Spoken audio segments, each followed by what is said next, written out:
തെരഞ്ഞെടുപ്പ് commission ബി.ജെ.പിയുടെ B ടീമായി പ്രവർത്തിക്കുന്നുവെന്നും ഇങ്ങനെയാണെങ്കിൽ ബി.ജെ.പിയിലേക്ക് ഇലക്ഷൻ കമ്മീഷനെ ലയിപ്പിക്കുന്നതാണ് നല്ലത് എന്നും തുറന്നടിച്ചിരിക്കുകയാണ് doctor John Brittas M P.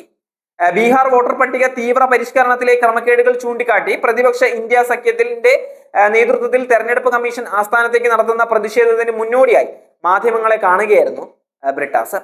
രാജ്യത്ത് നീതിപൂർവമായ ഒരു തെരഞ്ഞെടുപ്പ് പ്രക്രിയ ഉറപ്പുവരുത്തുക എന്നുള്ള ലക്ഷ്യവുമായി പ്രതിപക്ഷം പ്രക്ഷോഭ രംഗത്ത് ഇറങ്ങുകയാണ് എന്ന് അദ്ദേഹം വ്യക്തമാക്കിയിരിക്കുകയാണ്.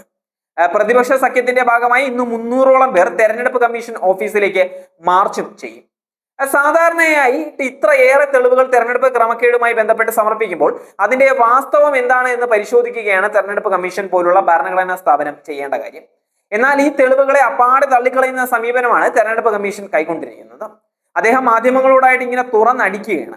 എന്നാൽ ഇത്തരം ക്രമക്കേടുകൾ പുറത്തേക്ക് കൊണ്ടുവരാൻ ശക്തമായ പ്രതിഷേധമാണ് പ്രതിപക്ഷം ആസൂത്രണം ചെയ്യുന്നത്.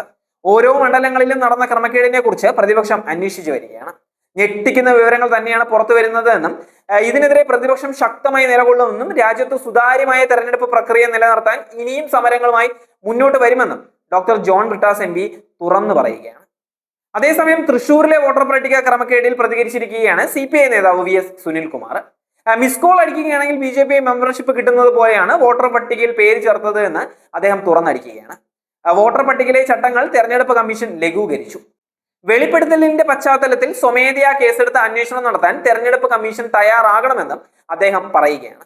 അതേസമയം തൃശൂരിലും വോട്ടർ പട്ടിക ക്രമക്കേട് സ്ഥിരീകരിക്കുന്ന വെളിപ്പെടുത്തലുമായി വീട്ടമ്മ രംഗത്ത് വന്നിട്ടുണ്ടായിരുന്നു. ഞങ്ങൾ പോലും അറിയാതെ 6 കള്ളവോട്ടുകൾ ഞങ്ങളുടെ മേൽവിലാസത്തിൽ ചേർത്തുവെന്ന് വീട്ടമ്മ തുറന്നു പറയുകയാണ്. കള്ളവോട്ടുകൾ ചേർത്തത് പൂങ്കുന്നത്തെ ക്യാപിറ്റൽ വില്ലേജ് അപ്പാർട്ട്മെന്റിൽ നിന്നാണ്. 4C ഫ്ളാറ്റിൽ തന്നെ കൂടാതെ 6 പേരുടെ വോട്ട് കൂടി ചേർത്തുവെന്ന് പ്രസന്ന അശോകൻ തുറന്നു പറയുകയാണ്. പൊതുപ്രവർത്തകർ ഇടപെട്ട് തന്നെ കൊണ്ട് പരാതി നൽകിയിട്ടുണ്ടായിരുന്നുവെങ്കിലും ഒരു നടപടിയും ഉണ്ടായിട്ടില്ല എന്നും വീട്ടമ്മ തുറന്നു പറയുന്നു. തൃശൂരിലെ വോട്ടർ പട്ടിക ക്രമക്കേട് സംബന്ധിച്ച് ഉയർന്നു വരുന്ന ആക്ഷേപങ്ങൾ പരിശോധനാ വിധേയമാക്കണമെന്ന് CPIM തൃശൂർ ജില്ലാ സെക്രട്ടേറിയറ്റ് ആവശ്യപ്പെട്ടിട്ടുണ്ടായിരുന്നു.